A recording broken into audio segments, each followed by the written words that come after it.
Well, the magical season continues. The Oklahoma City Thunder are going back to the NBA Finals. Long shot, Halliburton. Oh! Tyrese Halliburton has gone mad. They're going to the NBA Finals. The NBA Finals matchup is finally here. Oklahoma City Thunder will be playing against the Indiana Pacers, and this is certainly an unexpected matchup, and I could go on a tangent talking about the different expectations or previewing a video, just like a general preview, but I actually want to look at it from a different angle, and as you can see by the title of this video, we're going to ask the question, can the Pacers shot the Thunder? And I know what a lot of Thunder fans will probably say, they're probably mad at me right now for asking this question, or just NBA enthusiasts and things of that nature, but we have to really take that into consideration, and by default, yes, there's a chance because both teams earned their right here to the NBA Finals. Particularly, I think it being very impressive what the Indiana Pacers were able to do, taking care of the Bucks in round 1 and 5. Same thing with the #1 seed in the Cleveland Cavaliers in the second round, and then against the New York Knicks, who a lot of people favored going into that series, stealing games 1 and 2 in New York and finishing the Knicks ultimately in 6 games. It's been impressive what the Pacers have done. So I think we have to look at this team and really take them serious. And I think from a matchup perspective, they can run with the Oklahoma City Thunder. Now, let me tell you one thing for sure though. I'm not disrespecting the Oklahoma City Thunder at all because they almost won 70 games and they should be the favorites in this series. Don't get me wrong at all. In fact, look at the receipts because I picked the Thunder to not only make the NBA Finals, but also win the NBA Finals. I have the Thunder making the finals, and I just really don't think it's too much of an argument. And I think that the added pieces like Alex Caruso and Isaiah Hartenstein really help and benefit and go a long way in this year's playoffs. And I had the Thunder winning in 7 games and getting their first championship in franchise history. And really, they should. So yeah, exactly.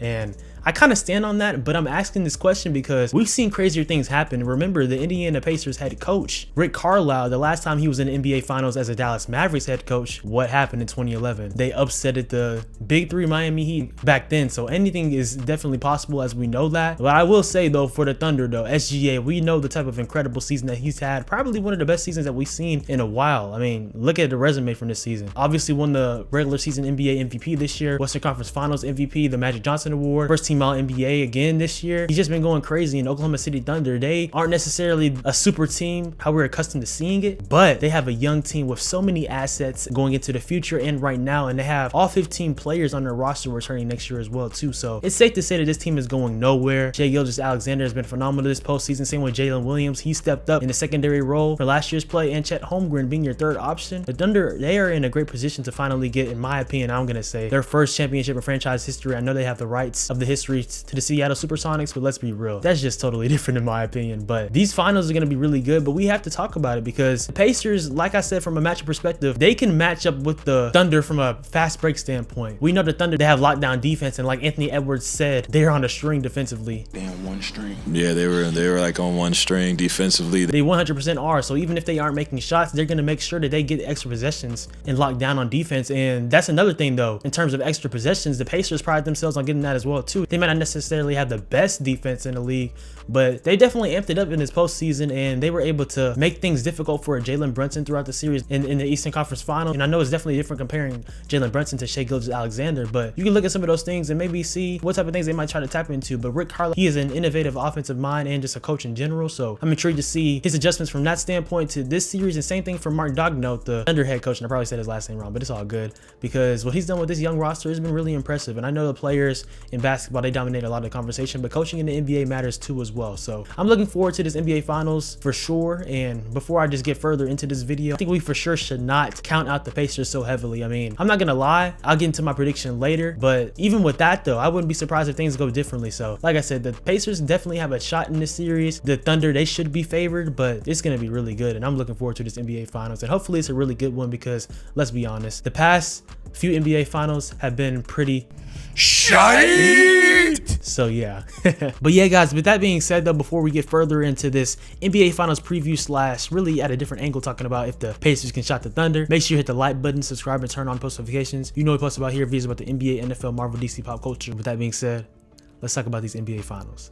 Yes, sir. For the Thunder, it's very clear and simple. Finish the job. They've won 80 out of their 98 games this season, which is an incredible feat for sure. They've also had 4 games with 30+ point blowouts in this postseason too. And Shai Gilgeous-Alexander, like I said, he's been having a spectacular season and one of the great seasons that we've seen from a guard perspective in NBA history. These playoffs averaging essentially 30 points per game, 7 assists and 6 rebounds, leading the Thunder to prosperity and, like I said, first true championship in Thunder history. But this team, they have all the pressure right now in the world to win, and I think that they're going to live up to it. And if you look at a guy like Jalen Williams last year, like I mentioned in the intro a little bit, but even expanding on it now in the playoffs in that Mavericks series, because if you look at his stats overall, I mean, they're not going to look bad at face value. In 2024 postseason, he averaged nearly 19 points per game, 7 rebounds and 5 assists, 47% from the field and essentially 39% from 3. But one can make the argument that he wasn't assertive enough, because SGA, he put up numbers in that series too, really just in the playoffs in general. It wasn't really on him on why they lost. It just came from a lack of maturity, I think, from the Thunder and them just not being ready for the moment. But it's been clear really since game 1 of the NBA playoffs when they absolutely smoked the Grizzlies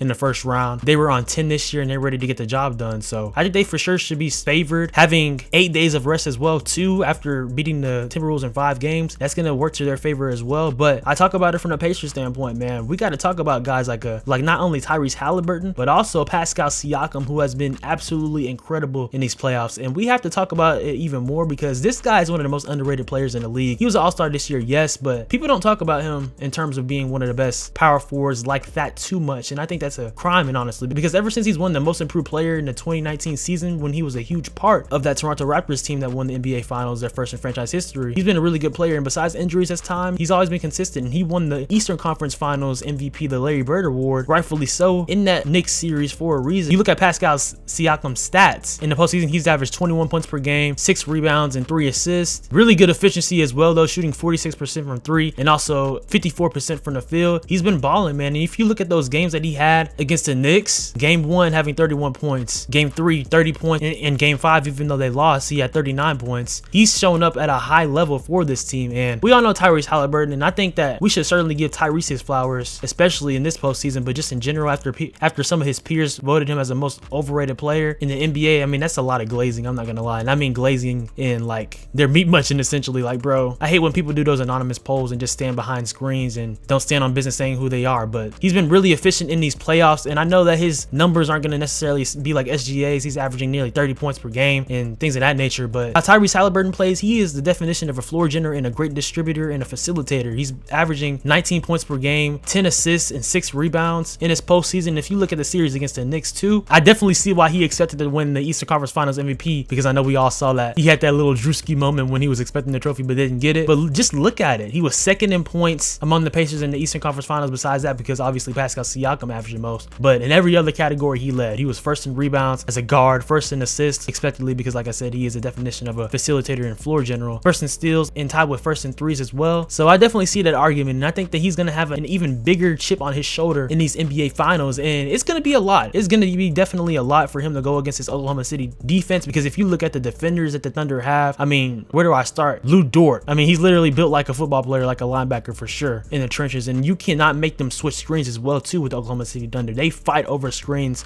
with all their will. If they're going to switch, you have to make them switch, but that's among other things. Then you have SGA. I mean, he's made an all defensive team as well too. Same with Jalen Williams this year. He made an all defensive team. You also have Alex Caruso, who's one of the best guard defenders and just defenders in general in the league. And then also Cason Wallace. So I believe that was what 4 to 5 names I just named off rip that can really lock down and play defense. And their team as a whole, I mean, like I said earlier, they are on a string on defense on one accord, and they can lock up for sure. When they're not hitting shots, they're going to make sure that the other team, an opposing team, isn't hitting shots, and they're going to get their rhythm back in the fast break game. So that's really a thing that works to the strength of the Thunder, and I'm intrigued to see how Tyrese Halliburton handles that defense, because that can really make or break the Pacers' chances to be in all aspects competitive in this series. But I do think that he'll step up to the moment in ways though. I'm not gonna lie though, I am gonna predict the Thunder to win in 6 games in this series, and I'm not saying that as a disrespectful thing to Indiana or nothing like that. I just think that we see in the NBA for the most part the best team wins. But my retort and really begging this question comes from, like I said, from a coaching standpoint. I'm not gonna lie, I could see Rick Carlisle out coaching Mark Daigneault. He's a very young coach, a really good coach, but a very young coach. And like I said, Rick Carlisle, he's won an NBA championship. I know it was 14 years ago, but it still happened. So I mean, he has an argument there in terms of from a coaching prowess standpoint and the personnel with his team. I mean, besides Tyrese Halliburton and Pascal Siakam, we have to give guys flowers like an Aaron Nesmith, who was integral, as we all know, in that game 1 against the New York Knicks. Knicks, but just overall as a defender and really making timely threes and just being a star in his role. Same thing with Andrew Nembhard. He's a really efficient player, guys, and he hangs his hat on defense as well at the guard position. Love how he plays. Miles Turner being the longest tenure player on the Pacers. He's been hypothetically traded a million times, but still has been there and has been in a key role for that team. TJ McConnell has been a huge pillar and contributor to that team as well, coming off the bench. They have a lot of really good players, and then a player I think that hasn't been mentioned enough in this postseason for the Pacers, Benedict Mathurin. He's a really good young player for them, guys, and I talked about it in my initial playoff preview video in April. This guy is a real game changer for that Pacers team, and he didn't play last year in the playoffs because he was injured, but he's made his impact for sure on that team too. So the Pacers definitely have some reinforcements as well. I know the Thunder, they have a deep team. The Pacers certainly have a deep team too, so that's why I think that this is going to be a really good finals matchup, though, albeit though I do think that the Thunder will win. But like I said, as we all know, anything is possible, and hypothetically speaking, I wouldn't be surprised though if the Pacers were to upset the Thunder, because I mean, they've really been an underdog in every single series that they've been to up to this point in the playoffs. A lot of people picked the Bucks to win. I know some people probably picked the Pacers as well, but certainly in the Cavaliers series, I know they dealt with some injuries in that too. Everyone picked the Cavs. I know I picked the Cavs for sure. And last series, a lot of people picked the Knicks, but I picked the Pacers in that series. But I'm not gonna say too much about that because that could have went either way if we're just being real. But the Pacers, I mean, they've been getting hot, and that's one thing about these playoffs, guys. Regardless of the sport, yes, this is the NBA, but even the NFL and in MLB, when teams get hot, it's hard to stop them for sure. And at that point, it comes down to the team that not only wants it the most, but is willing to grind it out the most. And I think that both of these teams certainly have championship qualities. I mean, they're in the NBA Finals for a reason, so of course they have those type of traits and qualities. But it's just going to be an intriguing matchup. And like I said, all we can do is hope for a great NBA Finals, guys, because the past couple have not been great. Last year ended in 5 games with the Celtics winning. The year before in 2023, the Nuggets gentlemen swept the Heat in 5 games. The last really good NBA Finals we had was with the Warriors and the Celtics, and that ended in 6 games. So if we can get anything similar to that or even a little bit better, that would be beautiful, man. And as a basketball fan that thinks it's bittersweet when the NBA Finals comes, because that means the season is coming to an end, I would love for 7 games, but that might be too much of wishful thinking, but we never know, guys. But I just think this NBA Finals is going to be some high-level basketball and some high-level offense too, particularly because these teams are playing great. Another stat I failed to mention earlier too, though, which is really amazing in itself, I think. The Pacers, they haven't lost 2 games in a row since March 10th. That's essentially 3 months ago. We all know that they started off slow earlier this year, but from January to I believe to the first or second round, they ended up having a 42-16 record. So like I said, they've been hot these entire playoffs. The Pacers have only lost 4 games in these playoffs as well too, and I know the Thunder, it's the same for them, but the Thunder did go to a game 7. But these teams, they'll be ready to go. And even for the Pacers too, I mentioned the Thunder having 8 days of rest. I know it'll be half of the days of rest, but the Pacers, they'll have 4 days of rest too, so it's not like they'll just be necessarily all broken and things of that nature too. That's why it was a good thing that they got the series done in 6 games. But the first NBA Finals for the Pacers since 2000, the first NBA Finals for the Thunder since 2012. Everything on the line, everything at stake for both of these franchises. And another beautiful thing about these NBA playoffs is that we will, for a 7th season in a row, have a new NBA champion. So like I said, guys, this is some high-level basketball that we're about to witness.